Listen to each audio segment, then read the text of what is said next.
That gloom, a shadow spiller. Hades 2 might be in early access, but it's chock full of enemies to beat, gods to meet, and secrets to seek out. If you're just jumping into the roguelike for the first time, there are several things you are going to want to know to make your runs more successful, things the game itself doesn't tell you. And if you're coming into the sequel from the first game, you can still benefit from this guide because there are plenty of additions to the Hades formula here. Let's break it down. You've probably heard of the quote-unquote romance options in Hades 2, and while that's not completely accurate, you can deepen your bonds with characters by giving them nectar. This sweet concoction is found in rooms marked by the nectar symbol, orange liquid in a round vessel. You can give them to any character before interacting with them normally, and this includes the Olympic gods. The first time you do this with any character, you'll receive their keepsake. These trinkets can be equipped at your display case before starting a run, and they all come with unique bonuses. For the main gods, these keepsakes increase the odds of encountering them during a run and enhancing their boons when you do. Speaking of gods, know that the game will pull just a few from the full pantheon per run. In other words, you'll only run into 3 or 4 unique gods each time. This is actually a good thing, because it lets you focus on certain builds without too many perks that simply don't synergize. If you prefer one god over another, consider equipping their aforementioned keepsake. Hates themselves knew Kronos could be overthrown by his own kin.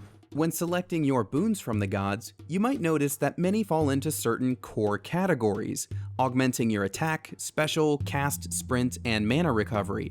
Once you choose a boon that slots into one of these, you very likely won't get a chance to replace it for some time. Again, this is actually to your benefit, since choosing a boon of the same type will replace the current one. Doing so will at least increase that boon's rarity. Eventually, you'll unlock duo boons, which combine the might of 2 gods into one bonus. If you have 2 boon slots taken up by 2 different gods, you'll increase your odds of these becoming available. They are very powerful, even worth focusing your whole build around. If you've chosen several boons from one god during a run, then you have a decent chance at being offered a legendary boon later in the game. We don't want to spoil the surprise of what these can do, but trust us, they are very powerful.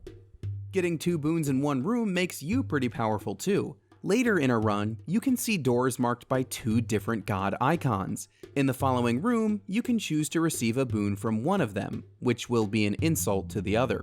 That kicks off a combat encounter in which the spurned god will try to strike you down with their special attack.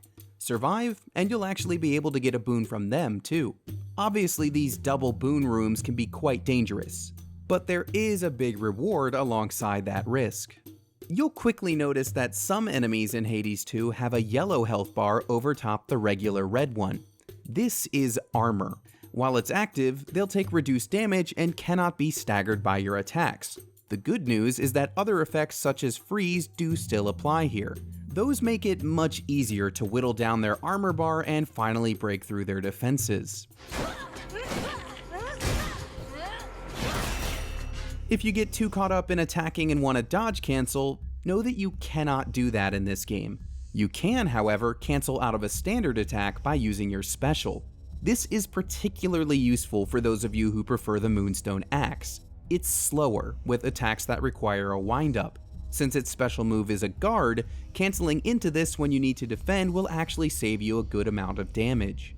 If you aren't happy with your choices in Hades 2, you can always refresh them with a Change of Fate, represented by a little dice. These can be used to change the symbol on a door, therefore changing the reward in the next room, or to re-roll your boon options when encountering a god. So if you don't like your options, make a change. Sometimes the results are quite an upgrade.